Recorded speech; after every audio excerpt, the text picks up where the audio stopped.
말씀은 신명기 25장 1절에서 19절까지의 말씀입니다. 신명기 25장 1절에서 19절까지입니다. 우리 한 절씩 교독해서 읽겠습니다. 사람과 사람 사이에 시비가 생겨서 재판을 청하거든 재판장은 그들을 재판하여 의인은 의롭다 하고 악인은 정죄할 것이며,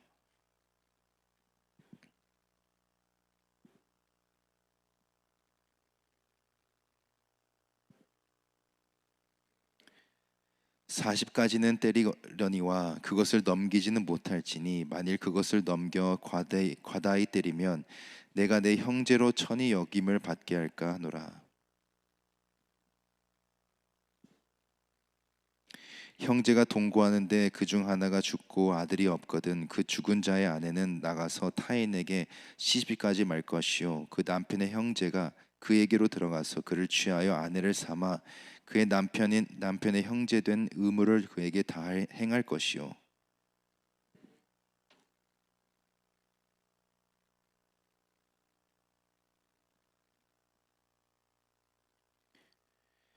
그러나 그 사람이 만일 그 형제의 아내 취하기를 즐겨하지 아니하거든 그 형제의 아내는 그 성문 장로들에게로 나아가서 말하기를 내 남편의 형제가 그 형제의 이름을 이스라엘 중에 있기를 싫어하여 남편의 형제된 의무를 내게 행치 아니하나이다 할 것이요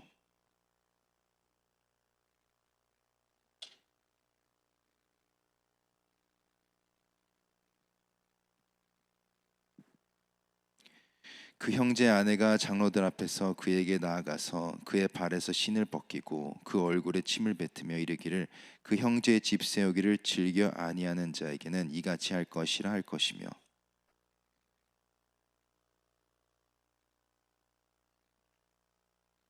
두 사람이 서로 싸울 때에 한 사람의 아내가 그 남편을 그 치는 자의 손에서 구하려 하여 가까이 가서 손을 벌려 그 사람의 음낭을 잡거든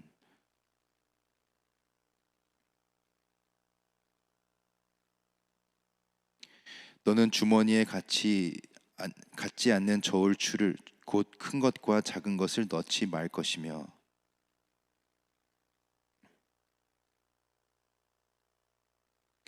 오직 10분 공정한 저울추를 두며 10분 공정한 되를 둘 것이라. 그리하면 내 하나님 여호와께서 내게 주시는 땅에서 내 날이 장구하리라.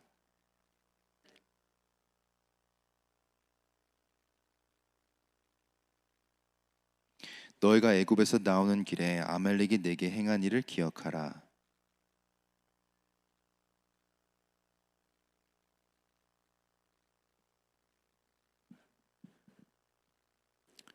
네, 함께 읽겠습니다. 그러므로 내 하나님 여호와께서 내게 주어 기업으로 얻게 하시는 땅에서 내 하나님 여호와께서 너로 사면에 있는 모든 대적을 벗어나게 하시고 내게 안식을 주실 때에 너는 아말렉의 이름을 천하에서도 도말할지니라.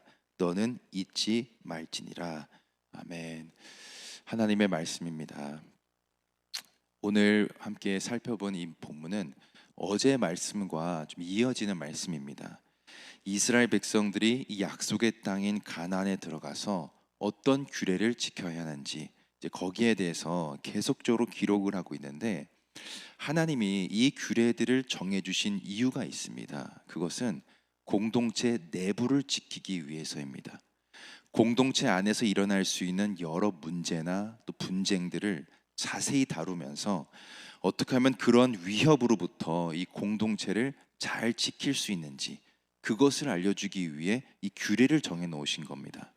그래서 오늘 말씀도 읽어보면 사람과 사람 사이에 시비가 생겼을 때 어떻게 해야 되는지, 또 형제가 자식이 없는 상태에서 죽게 되면 그 대를 누가 이어줘야 되는지, 또 서로 물건을 사고 팔 때에는 뭐가 기준이 되어야 되는지, 그러니까 공동체 안에서 문제가 될 수 있는 그 내부적인 요인들에 대해서 다루고 있는 것을 볼 수 있습니다.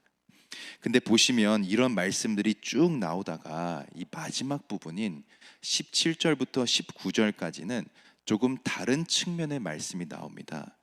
여기에 나오는 말씀은 공동체 안에서 일어날 수 있는 문제들이 아니라 반대로 외부에서 올 수 있는 위협에 대해서 기록하고 있습니다.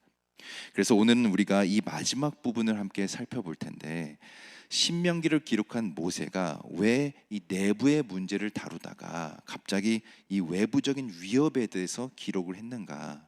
그 이유는 너희들이 내부를 지키기 위해서 이런 규례들을 지키는 것은 매우 중요하지만, 그렇다고 해서 외부에서 올 수 있는 위협에 대해서 간과해서는 안 된다는 겁니다.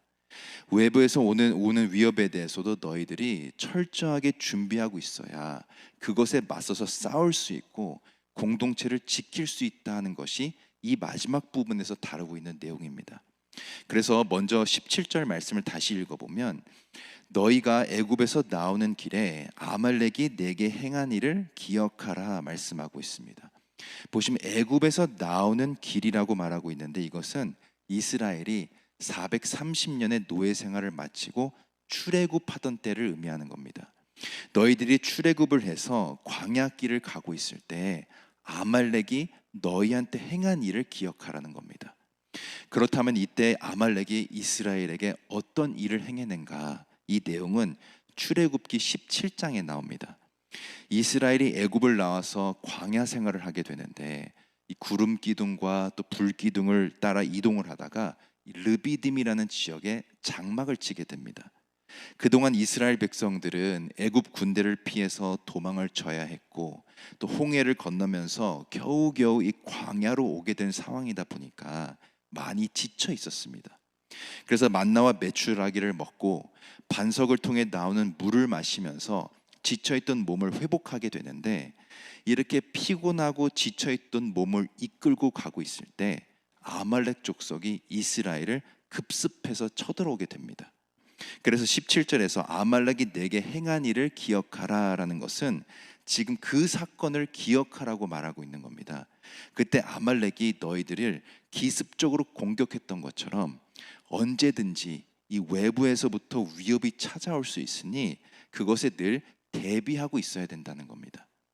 여러분, 이것은 우리도 마찬가지입니다. 우리가 오늘 말씀을 영적으로 해석하고 생각해 봤을 때 우리의 영을 기습적으로 공격하기 위해 사탄 마귀는 지금도 두루 다니고 있습니다. 우리가 이 영적 전쟁을 대비해서 만반의 준비를 하고 있지 않으면 삼킬자를 찾고 있는 이 어둠의 영에 맞서서 이길 수가 없습니다.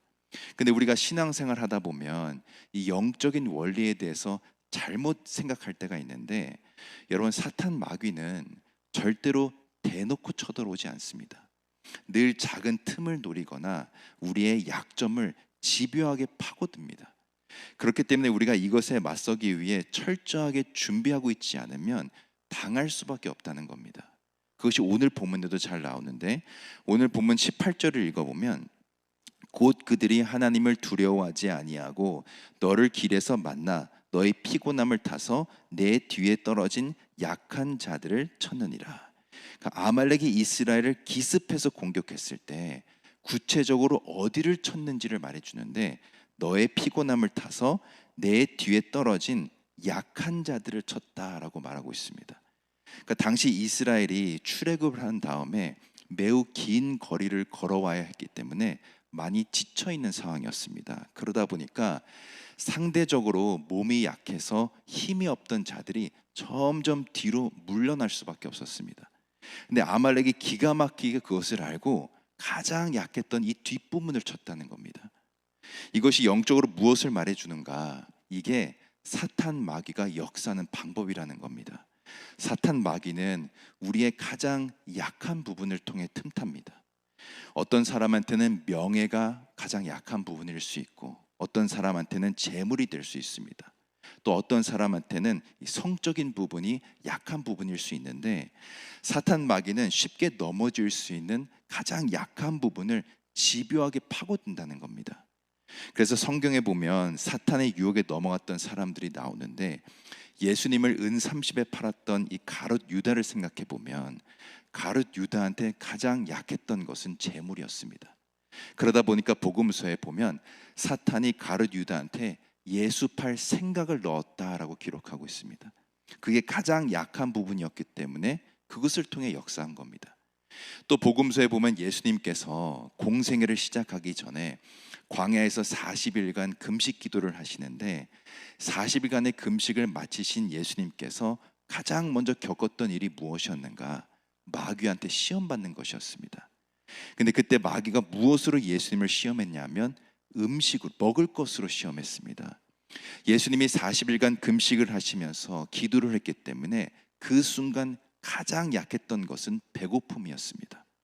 사탄 마귀는 그것을 알고 가장 약한 부분을 통해 틈타기 위해 접근을 했다는 겁니다.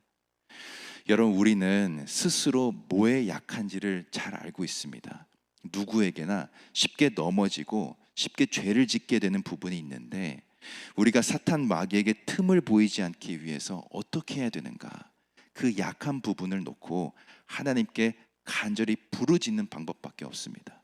하나님, 저의 이런 약한 부분을 하나님께서 가장 잘 아시오니 저를 불쌍히 여겨주시고 이 영적 전쟁에서 승리하게 하옵소서. 하나님을 붙들고 예수의 이름으로 물리쳐야 우리가 승리할 수 있게 되는 겁니다. 출애굽기 17장에 보면 이스라엘의 가장 약한 부분을 통해 쳐들어온 아말렉과 이제 그 이후에 어떻게 되는지가 나오는데 이스라엘이 결국 이 아말렉과 전쟁을 하게 됩니다. 근데 이때 이스라엘이 어떤 상태였는가? 처음에 말씀드린 대로 매우 지치고 매우 피곤한, 그래서 제대로 된 군대도 없는 상황이었습니다. 그렇기 때문에 사실은 가장 약한 부분을 통해 틈탔을 때 이미 전쟁은 끝나는 거나 다름이 없었습니다. 근데 여러분, 놀랍게도 이 전쟁에서 이스라엘이 승리하게 됩니다. 이게 어떻게 이기게 되는가? 출애굽기 17장 9절에서 11절 말씀에 잘 나오는데 제가 한번 읽어드리겠습니다. 모세가 여호수아에게 이르되 우리를 위하여 사람들을 택하여 나가서 아말렉과 싸우라. 내일 내가 하나님의 지팡이를 손에 잡고 산 꼭대기에 서리라.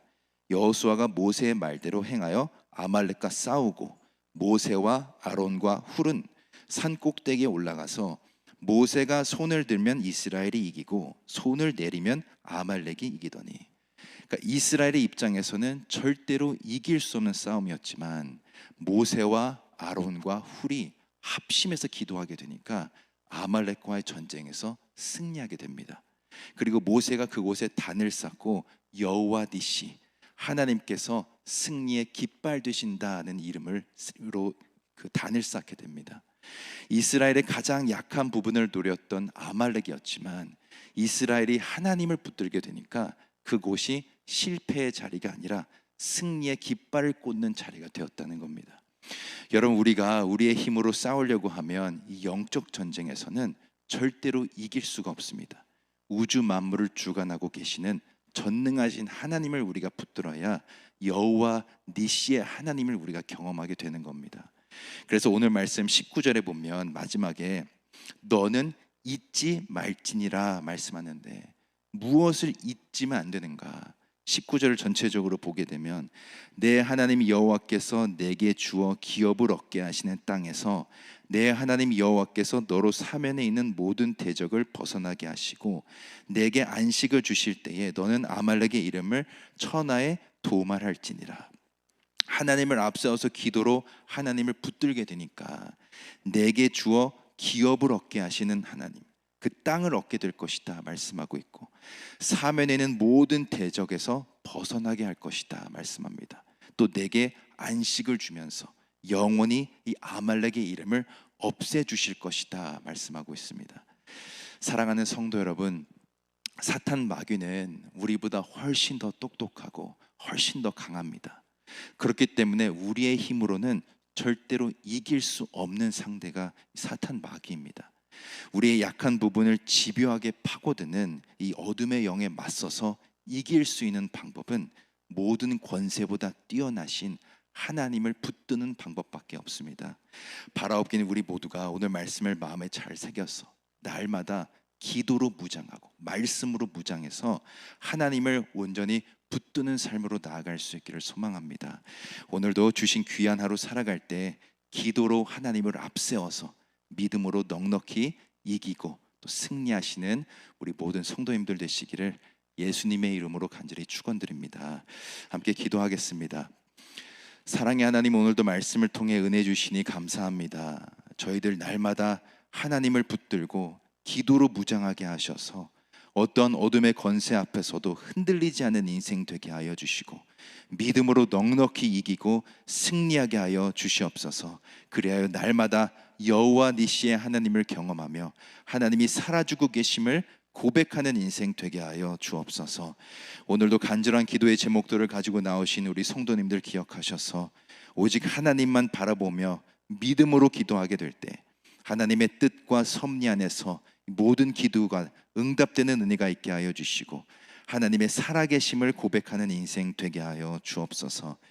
특별히 몸이 아프신 권속들과 영적으로 힘들어하는 권속들을 붙들어 주셔서 머리부터 발끝까지 안수하여 주실 때 모든 아픔이 깨끗이 치유되게 하여 주시고 병의 근원이 마르는 역사가 있게 하여 주옵소서. 오늘 하루도 하나님께 모든 것 맡겨드리며 살아계신 예수 그리스도의 이름으로 간절히 기도드립니다. 아멘. 주기도문으로 기도회를 마치겠습니다. 하늘에 계신 우리 아버지여, 이름이 거룩히 여김을 받으시오며 나라의 임하옵시며 뜻이 하늘에서 이루어진 것 같이 땅에서도 이루어지이다. 오늘날 우리에게 일용할 양식을 주옵시고 우리가 우리에게 죄진 자를 사하여 준 것 같이 우리 죄를 사하여 주옵시고 우리를 시험에 들게 하지 마옵시고 다만 악에서 구하옵소서. 대개 나라와 권세와 영광이 아버지께 영원히 있사옵나이다. 아멘.